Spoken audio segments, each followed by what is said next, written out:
एक गांव में एक प्रसिद्ध पंडित रहता था।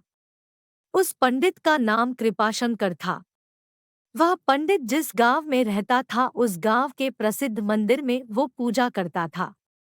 कृपाशंकर सिर्फ पूजा ही नहीं बल्कि शादियां व सभी धार्मिक कार्य भी कराता था। कृपाशंकर इतना प्रसिद्ध था कि आसपास के सभी गांवों में उसकी चर्चा हुआ करती थी और सभी लोग उस पंडित का बहुत आदर किया करते थे। कृपाशंकर पंडित इतने प्रसिद्ध थे कि सब लोग उन्हीं से अपना धार्मिक कार्य कराने के लिए दूर दूर गांव से बुलाया करते और अच्छा दान भी दिया करते थे। एक बार पंडित जी अपने गांव से दूसरे गांव शादी कराने के लिए गए थे। वह गांव पंडित जी के गांव से 3 से 4 गांव छोड़कर था। पंडित जी जब शादी कराने के बाद वहां से लौट रहे थे तो उन्हें एक बकरी भेंट स्वरूप दी गई। कृपाशंकर बकरी को लेकर पैदल अपने रास्ते धीरे धीरे लौट रहे थे क्योंकि उनका गांव 4 गांव के बाद था। जिस रास्ते से कृपाशंकर लौट रहे थे उस रास्ते पर 4 ठग रहते थे और वह आने जाने वाले लोगों को लूटा करते थे। जब उन 4 ठगों ने पंडित जी को देखा तो बोलने लगे, आज तो सुबह से कोई नहीं मिला है और हमारे खाने पीने की व्यवस्था भी नहीं हुई।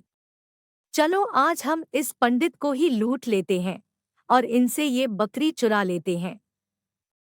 किंतु उनमें से एक ठग बोलता है, अगर पंडित जी को हमने मारा तो सारे गांव वाले हमें छोड़ेंगे नहीं और हमें बहुत पाप लगेगा।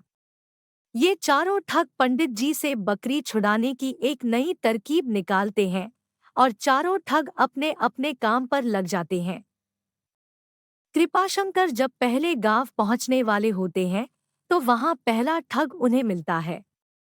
ये ठग एक साधारण व्यक्ति की तरह पंडित जी से राम राम करता है और उनके पैर पड़ने के लिए झुकता है, लेकिन वह रुक जाता है और पंडित जी से बोलता है, पंडित जी आप तो बहुत ही प्रसिद्ध पंडित हैं और लोग आपकी बहुत इज्जत करते हैं, लेकिन ये क्या आप इस गधे के साथ क्या कर रहे हैं?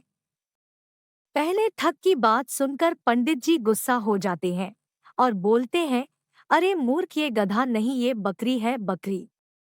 लेकिन वह ठग पंडित जी से कहता है कि ये बकरी नहीं, गधा है, आपको किसी ने बेवकूफ बनाया है। पंडित जी फिर गुस्से से कहते हैं कि तू ही मूर्ख है, यह गधा नहीं बकरी है, और इतना बोलकर पंडित जी आगे निकल जाते हैं। पंडित जी आगे तो निकल गए लेकिन इस घटना की वजह से पंडित जी के दिमाग में एक हल्का सा भ्रम हो गया।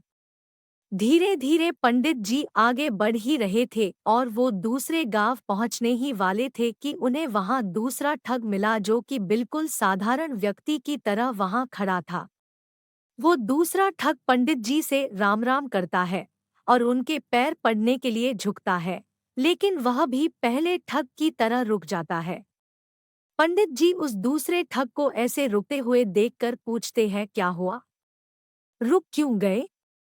तो वह बोलता है, पंडित जी आप इस गधे को साथ लेकर क्यों घूम रहे हो? इससे आप खंडित हो जाएंगे और लोग आपके बारे में क्या सोचेंगे? आपके लिए इससे बेहतर यही है कि आप इस गधे को भगा दो।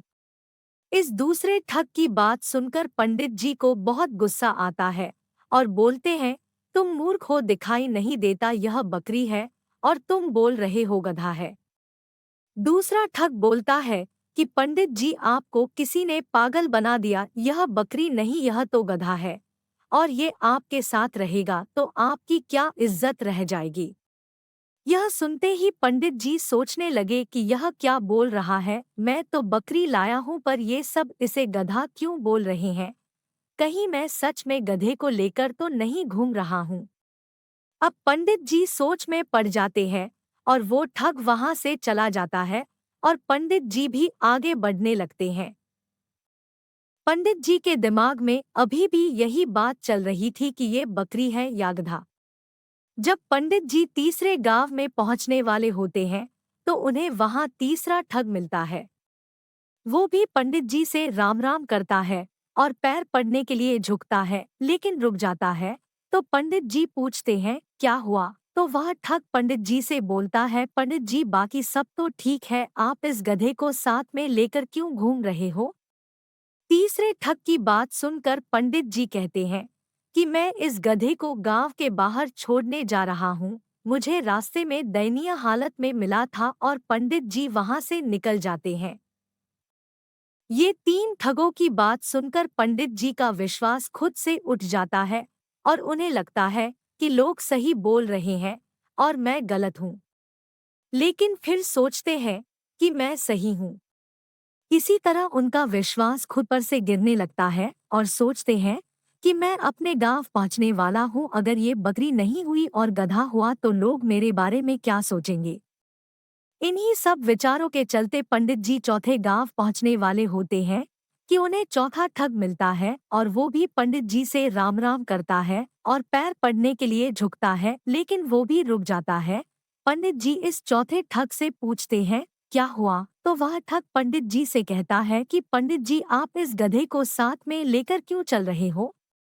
पंडित जी उस चौथे ठग से कहते हैं कि मैं इस गधे को गांव के बाहर छोड़ने ही वाला था। तो वह ठग बोलता है कि पंडित जी यह गधा आपको शोभा नहीं देता, लोग आपके बारे में क्या सोचेंगे। आप इसे मुझे दे दीजिए, मैं इसे बाहर छोड़ आऊंगा।